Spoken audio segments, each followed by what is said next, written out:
අවසන් හුස්ම ගිලිහෙන මතු යම් දිනක අයදිමි වරම් මාහට ඉක්මන් වෙන්න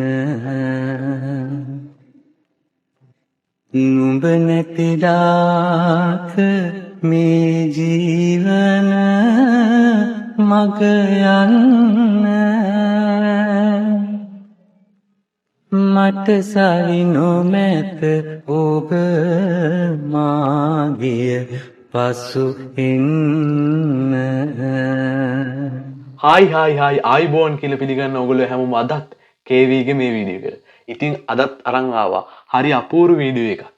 මේ විදිහට හරි අපූර්ව ගීතයක් මේ විදිහට රිවිව් කරන්න. ඉතින් මේ ගීතේ මොකක්ද කියලා නම් ඔයගොල්ලෝ මං හිතන්නේ දැනගත්තා. මේ මුලින්ම කියන වීඩියෝ එකට යන්න කලින් ඔයාලගේ data card එකට Wi-Fi එකට කිසි පාඩුවක් වෙන එකක් නැහැ. ඒ නිසා මේ වීඩියෝ එක ඉවර වෙනකම් බලන්න.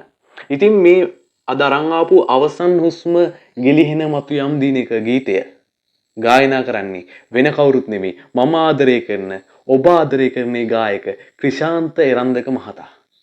ක්‍රිෂාන්ත එරන්දක මහතා මේ ගීතය ගැන කියනවා නම් අර අපේ ගීත කලාව නිර්මාණ වෙලා තියෙන්නේ කල්පයක් විරහ ගීත සහ සොච්චමක් ආදර ගීත.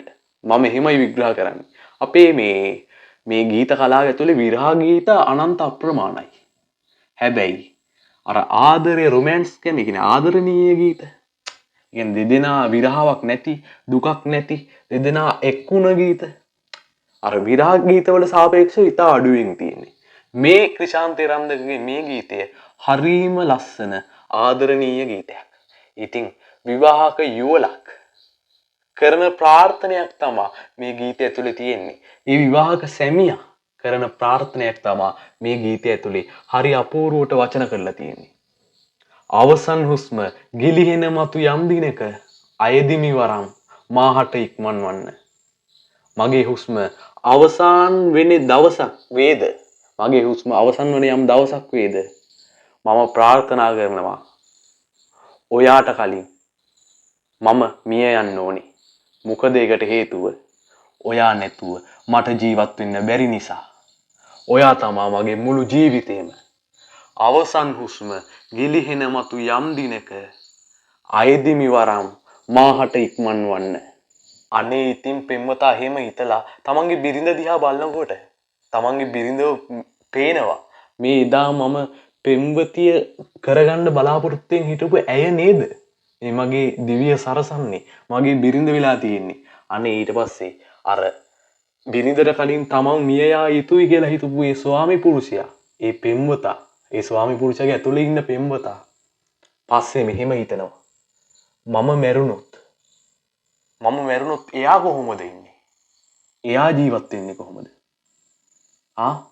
එයාට කරදරයක් වුණොත් එයා කොහොමද මම නැතුව ඉන්නේ?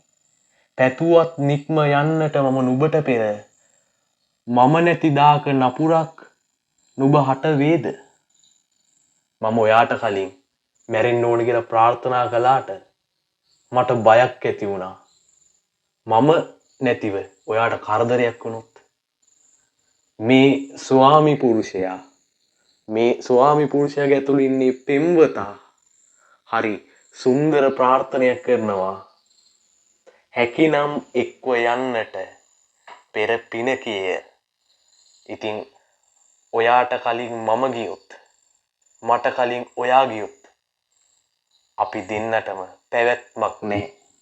ඒ නිසා අනේ පුළුවන් නම් අපි කරපු පෙර පිනක් පළ දීලා හරි අපි දෙන්නම එකට මේ දිවිසැරිය මේ ජීවිතය නිමා කරමු. හරිම ලස්සන ගීතයක් නේද? අපිට ඇහෙන කොමන් ගීතවලට එහා ගිය අර්ථයක් සහ එහා ගිය කතාවක්. ඒ කියන්නේ මට මේ කතාව මේ සින්දුව අහද්දි ඉමේජින් වුණේ අනේ හරි අයගෙන වයසට ගිය අර මැදිවියේ පසුවන විශ්‍රාම සුවෙන් ගත කරන දරුමල් ලොහදලා යාන වාහන රැකිරක්ෂා කරලා අර ජීවිතේ සැඳෑ සමය ගත කරන ඒ වයසක පෙම් යුවලක්. මං හිතනවා ඔයාලටත් ලැබෙන්නේ නැත්තේ ඒ වගේ දෙයක්. ඉතින් මේ වයසක පෙම් යුවල මට මෙවිච්ච වයසක පෙම් යුවල ප්‍රාර්ථනා කරනවා. ඒ ස්වාමි පුරුෂයා ප්‍රාර්ථනා කරනවා. අපි දෙන්නම එකට මේ ජීවිතය නිමා කරමු. ඒක මහා පුදුමාකාර විදිහේ ප්‍රාර්ථනයක්. ඉතින් දැම්ම ගිහිල්ලා අහන්න ක්‍රිෂාන්ත එරන්දක ගායනා කරන අවසන් හුස්ම ගිලිහෙන මතු යම් දිනක. දැම්ම ගිහිල්ලා අහන්න. එහෙනම් මේ channel එක subscribe කරන්න කියලා ආරාධනා කරනවා. මේ වගේ වීඩියෝ දිගටම බලන්න. ජය. පැතුවත් තනිවනෙක් වෙන්නට නුඹට පෙර මම නැතිදාක නපුරක් නුඹ හට වේද තුන් සිත දැලී හලුවේ එය සිතන සඳ හැකිනම් එක්ව යන්නට පෙර පිනකි එය